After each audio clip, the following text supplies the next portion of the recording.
Assalamualaikum warahmatullahi wabarakatuh. Selamat siang.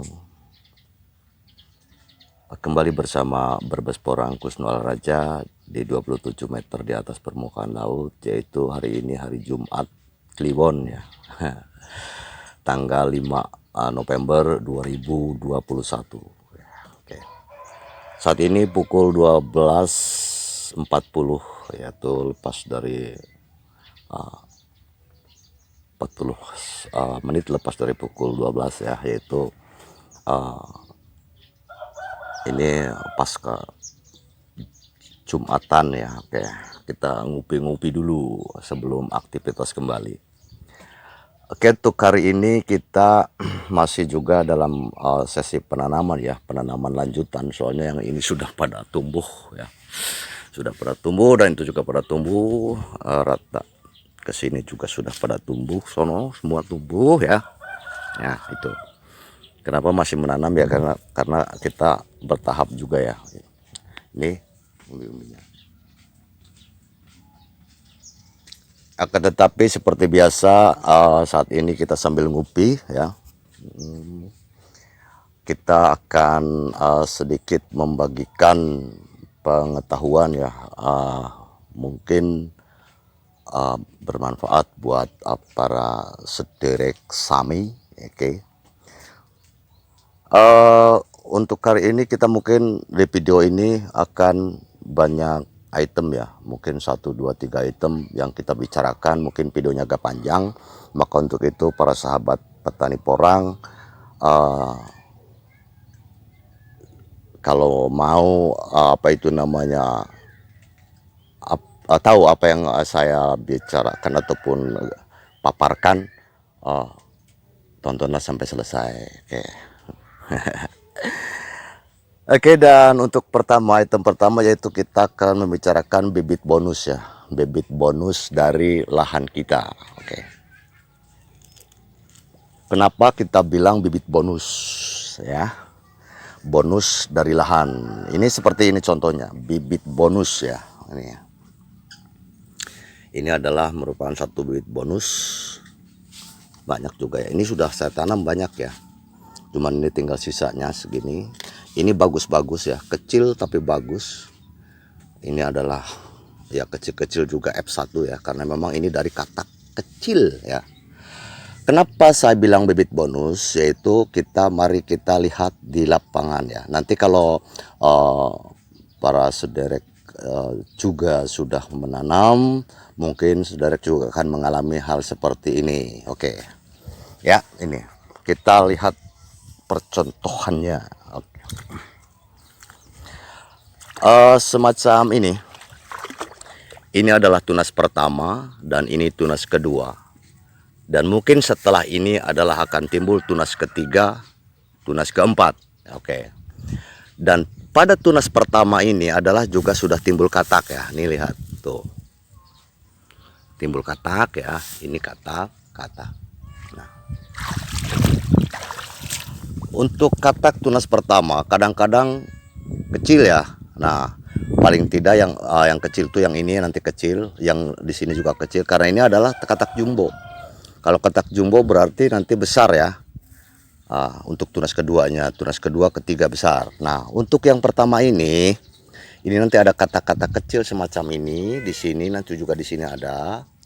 Ketika ini sudah dorman dan yang katak tunas keduanya sedang tumbuh seperti itu, sudah tumbuh.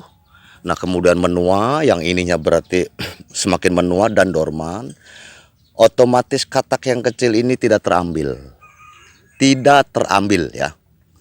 Jadi yang mungkin yang ininya bisa kita ambil, tapi yang ini mungkin nanti tidak terambil, yang di pucuk-pucuk sini. Nah, mereka karena kecil cepat kering, kemudian ketika ini menyelesaikan tunas per tunas, itu pun tumbuh, yang kecil ini tumbuh.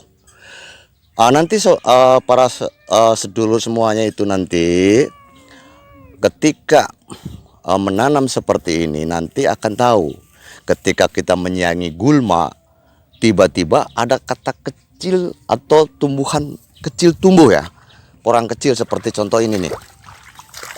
Ini Ini kecil kan, ya kecil. Nah, ini memang saya sengaja tanam. Tapi nanti ketika ini istilahnya sudah tunas ketiga atau tunas keempat, taruhlah tunas kedua ketiga, ini sudah ada yang tumbuh kecil. Kita sedang nyangin gulma. Loh, ini dari mana? Saya tidak tanam kata kecil, kok ini tumbuh yang kecil. Nah, itulah dari yang jatuh tersebut di tunas pertama, karena kecil jatuh, kemudian karena kecil cepat kering, kemudian tumbuh di musim itu juga bareng dengan yang ini. Nanti ketika ini dorman dan kita gali, itu pun sudah tumbuh apa itu namanya, umbi. Nah, umbi-umbinya semacam itu.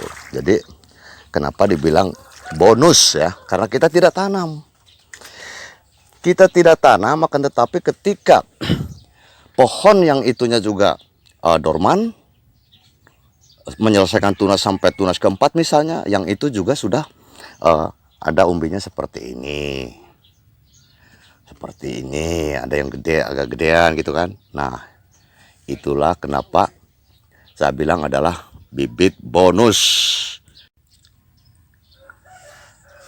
Oke, mari kita lanjut ya ke item berikutnya, yaitu kita bibit yang kurang bagus ya, kurang bagus. Jadi nanti akan timbul setelah berdaun, yaitu akan berdaun kerdil ya, berdaun kerdil. Ini salah satu contoh adalah bibit yang kurang bagus ya. Jadi ini seperti ini kurang bagus. Ini juga kurang bagus ya, nggak sehat ya, maksudnya nggak sehat. Maka ketika ada umbi bertunas banyak seperti ini juga sebetulnya karena bibit kurang bagus. Sebetulnya bukan berarti hebat ini ya. Ini adalah bibit yang kerdil ya, tadinya kerdil. Nah, ini nanti bertunas 3 atau 4 pun nanti tetap mereka kerdil, berdaun kerdil ya. Jadi nanti kita lihat seperti apa yang berdaun kerdil itu, yaitu mari kita lihat di lokasi ya. Nah, ini yang saya bilang daun kerdil ya, daunnya kerdil, ininya juga kerdil, lain dengan yang seperti ini dan yang lainnya. Ini jelas adalah kerdil, tidak bagus. Ini daunnya seperti ini. Nah, akan tetapi nanti ini kita tunggu tunas kedua tuh. Oh ya, ini tunas kedua. Itu yang kerdil, yang lain juga ada. Cuman ketika tunas keduanya kemudian timbul daunnya semacam ini, sudah bagus, tidak kerdil lagi, maka kita biarkan. Karena apa? Kenapa ini kerdil yang ini? Karena untuk tunas pertamanya ini adalah ambil pasokan nutrisinya, yaitu dari umbi itu sendiri ya. Nah, jadi banyaknya itu ambil dari nutrisi bibit itu sendiri. Sementara bibitnya sudah karakternya kurang bagus, maka pertumbuhannya seperti ini. Nah, tapi nanti ketika tunas kedua ini tumbuh, kalau nanti ini sudah berakar bagus dan umbinya tidak terkena jamur, ini nanti tunas keduanya akan bagus. Nanti kita lihat contohnya ya. Nah, inilah contoh bibit yang kerdil. Kemudian ketika tunas keduanya ini timbul bagus ya, bagus. Normal ya, seperti normal seperti yang lainnya. Nah, ini kita biarkan. Kenapa? Berarti ketika tunas kedua ini sudah terpasok dari akar. Kalau yang ini adalah tadinya murni dari umbi. Nah, ketika ini seperti ini sudah berakar, kemudian timbul tunas kedua, dan tunas kedua ini sudah dipasok dari nutrisi yang ada ataupun unsur hara yang ada dalam bedengan ini. Nah, tapi ketika ini kerdil seperti ini, kemudian umbinya juga kena jamur, maka tunas kedua pun akan seperti ini juga. Maka kalau yang seperti ini kita biarkan. Oke ya, itulah tadi penjelasan di lahan dengan contoh-contoh yang ada. Jadi ketika tunas pertama ini ambil dari ini, dari umbinya. Dan karena umbinya berkarakter tidak sehat, maka tunas dan daunnya kerdil. Akan tetapi ketika tunas keduanya itu tumbuh bagus karena sudah dipasok dari akar-akar yang timbul, kemudian misalnya dipasok dari unsur hara tanah yang ada ya. Jadi ketika unsur hara tanahnya subur ataupun tanahnya itu adalah tidak miskin ya, miskin unsur hara, maka pertumbuhannya akan menjadi baik, maka kita biarkan. Oke, itu untuk item kedua. Mari kita lanjut ke item ketiga, yaitu pembelahan umbi ya. Kalau pembelahan umbi buat saya sering saya katakan bahwa untuk pembelahan umbi tidak ada ritual macam-macam. Saya belah kemudian geletakin begitu saja. Yang penting kuncinya umbi tersebut adalah dorman. Kalau umbi dorman berarti insya Allah tidak akan busuk ya. Ini juga banyak di sini. Ini juga belahan, ini juga belahan. Ini 1, 2, 3, 4, 5, mungkin di sini masih ada. Ini adalah dari umbi semacam ini. Ini kita nggak biarkan seperti ini kita belah-belah. Kalau dibiarkan seperti ini, tumbuhnya itu akan tidak baik, kecil-kecil ya, kecil-kecil. Maka ketika belah semacam ini agak lumayan jadi mengembang. Karena sudah individu ya. Jadi apa itu namanya? Ini adalah satu wadah, ini adalah tadinya dari satu umbi, kemudian kita belah-belah, taruh seperti ini, kemudian dikasih tanah. Ini saya itu bekas roti ya, waktu itu ada ini ya, kita seadanya saja, enggak perlu macam-macam. Oke, kita apa itu namanya buka. Kalau ini enggak percaya bahwa ini adalah umbi belah, nanti kita taruh di polybag. Oke, kita buka ya. Nah, ini belahan ya, lihat belahan ini sudah berakar. Nanti kita pindah. Ini tadinya kecil-kecil seperti semacam ini, untuk menyelamatkan tunas. Tadinya tunas yang pertama yang ini nih. Nah, ini kita buka ya. Nah, nih tuh belahan ya.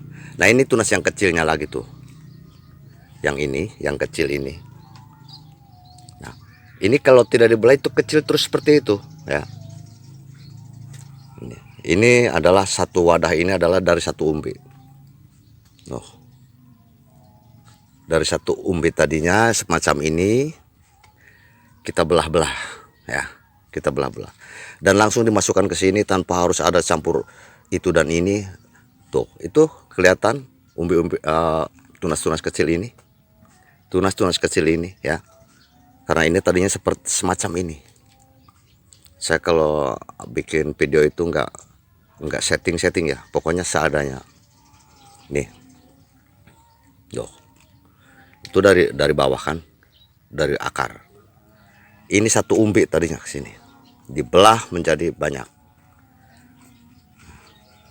Ini tuh, kecil-kecil kan? Ini. Noh, iya kan? Iya. Jadi kita nanti kalau semacam ini kita ambil yang bagusnya, semacam ini lumayan ya. Kita nanti masukkan polybag. Yang ini juga lumayan. Yang ini nggak usah dihitung ya. Itu. Nah, yang semacam ini nih. Ini jelek. Maka umbi semacam ini tidak bagus ya, tidak bagus. Ini adalah bibit yang kualitasnya jelek lah, jelek. Dan ini termasuk, walaupun ini seperti ini nanti akan kerdil ini. Kita lihat dari sini aja ini akan kerdil nanti. Untuk belahan-belahan ini kita tidak macam-macam seperti ini saja. Ini nanti belum tumbuh tunas ya, karena ini kemarin abal mungkin 4 hari baru saya belah. Banyak, saya geletakin begitu saja. Tidak ada ritual macam-macam. Nah, ini nanti kita pindah ya, pindah. Itu juga banyak di sana belahan kecil-kecil. Kalau kita lihat ya semacam apa. Nah, ini belahan loh. Kalau nggak percaya saya cuci bersih. Nah, ini belahan. nggak ada campuran abu dan sebagainya. Itu ini sudah berakar ya, sudah berakar. Ini belahan loh tuh, ya kan? Kita cuci ya, nih belahan. Ini tidak busuk, padahal ini ditaruh di sekam bakar, kemudian kohai dan sebagainya, tanpa dikasih apa-apa. Natural ya, natural. Kita akan coba bongkar. Ini adalah umbi belah yang kita semai ya, beberapa, udah 2 minggu lah. Coba kita lihat kebunku penuh dengan bunga. Nah ini katak umbi belah ya, umbi belah ini sudah bertunas. Kita nggak pakai cara apa ya, kita langsung belah, langsung masukkan ke dalam lahan. Kalau enggak ini ke semai ya, kita coba semai di sini. Ternyata tuh seperti ini, nggak busuk ya, nggak busuk. Lihat ya, bagus. Ini tanpa abu, tanpa campuran apapun ya, hanya seperti ini saja langsung. Catatan umbinya dorman ya, umbi dorman, insya Allah selamat. Nah ini rata-rata sudah seperti ini. Wah banyak ini malah, ini perlu dibelah-belah lagi aja nih. Oke, seperti itu untuk umbi belah. Saya sering katakan saya tidak pakai ritual macam-macam ya. Ini ada, jadi belah begitu saja, kemudian taruh di lahan boleh, di semai juga sama ya, seperti di lahan ya. Artinya kita tidak mengalami pembusukan gitu. Ini semua ini yang ada di sini ternyata umbinya sehat-sehat saja ya, sehat. Ini enggak ada pembusukan, ini keras dan bertunas. Oke, seperti itu. Kemudian kita akan lihat lagi ya yang di sini nih, yang di sini. Ini adalah juga umbi belah yang tanpa ritual macam-macam. Kita lihat ya, kita lihat bim salabim. Ini sudah akarnya sudah banyak ini. Waduh. Nah, ini kita lihat ya, ini umbi belah ya tuh. Ini tanpa ritual apa-apa ya, langsung belah, langsung masukkan ya. Ini